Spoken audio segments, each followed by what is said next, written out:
Thank you, everyone, for joining us. My name is Ashkan Lashkari, MOASC President, and this month we are featuring Dr. Aaron Lisberg from UCLA, Assistant Professor of Medicine in the Division of Medical Oncology. Dr. Lisberg is an expert in the area of non-small cell lung cancer, and we're very excited to have you speak with us. Yeah, thank you. And so, we'll get started. As part of our Spotlight series, what we wanted to highlight are leading researchers in areas who are doing really amazing research and cutting-edge research. And of course, in your area, you've been looking a lot at some of the novel therapeutics within non-small cell lung cancer. So why don't you go ahead and talk to us a little bit about the areas of interest within your practice, and then you can comment on some of the trials that you have going on that support those interests. Sure, yeah. I'd like to thank you for inviting me to join today, and I'm excited to talk with you all. So as was mentioned, my expertise is in lung cancer, and we've been fortunate to have some really exciting antibody-drug conjugates at UCLA for the past several years, and really at the leading edge of the development of Dato-DXd, which is a TROP2-directed antibody-drug conjugate. Antibody-drug conjugates, as many of you likely know, they're agents that are used in a variety of tumor types. And we have one approval in non-small cell lung cancer. We're looking to expand, and they're essentially a more directed form of chemotherapy that can be less toxic for patients and more efficacious. I gave a plenary talk at ESMO 2023 on the phase 3 results of this agent, Dato-DXd versus docetaxel, looked very encouraging in the adenocarcinoma population in the metastatic setting.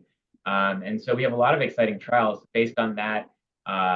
Those results, we have a number of frontline trials for patients with both high and low PD-L1 expression. These trials are combining Dato-DXd, the TROP2 ADC, with Pembrolizumab plus or minus chemotherapy in those patients less than 50%. So for patients looking for a really aggressive and cutting-edge approach in their frontline setting with non-small cell lung cancer, adenocarcinoma, histology, and metastatic disease, I think that these frontline trials, the TROPION-Lung07 and TROPION-Lung08 trial, which we have open on main campus at UCLA and a number of our satellite sites all around LA County, are great options. We also have a number of novel ADCs in earlier phase 1 and phase 2 trials that we've had a lot of success in lung cancer, as well as a number of other disease types such as prostate cancer, ovarian cancer, bladder cancer. And so we have a TROP2-directed agent, a HER3-directed agent. We're opening a B7-H3-directed agent next week. So a lot of things happening in the ADC space for lung cancer, non-small cell lung cancer, small cell lung cancer, both in the frontline setting as well as the relapsed refractory setting. Obviously with the overall goal of improving the outcomes for our patients. I think that based on the data that I presented at ESMO and some of the other data that's emerging, I think these ADCs, and specifically TROP2-directed ADCs in non-small cell lung cancer, really will hopefully move us forward in terms of our patient outcomes. So do you anticipate that Dato-DXd will be approved as a second-line agent in non-small cell lung cancer? It's a great question, and I think that the answer is not yet known. The trial that I did present at ESMO 2023 was a positive trial. It had 2 dual primary endpoints. I know we had an extensive session on this about a month ago, so I would refer the viewers back to that discussion. But it had 2 dual primary endpoints, meaning that if either of the endpoints were positive, it would be considered a positive trial. And there was a statistically significant benefit in terms of progression-free survival in favor of Dato-DXd of docetaxel. The overall survival data was immature at the interim time point. There was no statistically significant improvement, but there was a trend in favor of Dato-DXd, and there's going to be a final analysis. Again, when we looked at the data, in the overall population, we saw a statistically significant benefit with respect to PFS, but that benefit really appears to be primarily driven by the non-squamous population. So I do think that this agent is the non-squamous patients with who are eligible for a second-line docetaxel with metastatic disease. Dato-DXd appears to be a better tolerated agent and a more efficacious agent than docetaxel, but I think that we're going to have to wait for some additional data and additional time to go by before we'll see an eventual.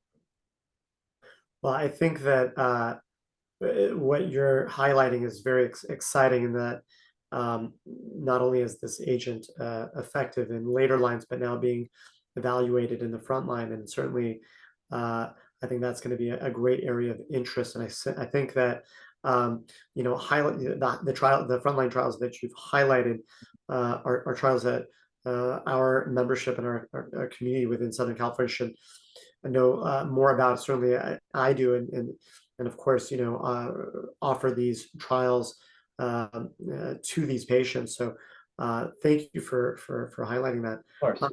Any last comments or words that you want to offer? No, I mean, I guess I would just say that I'm always available. So my email is probably the best way to communicate with me. It's just my first initial last name @mednet.ucla.edu. You can find that online. But if there's ever any trial questions or even clinical questions that come up in the lung cancer realm, ADC, otherwise, it doesn't really matter. I'm more than happy to answer anything. So please contact me, and we can find best options for your patients.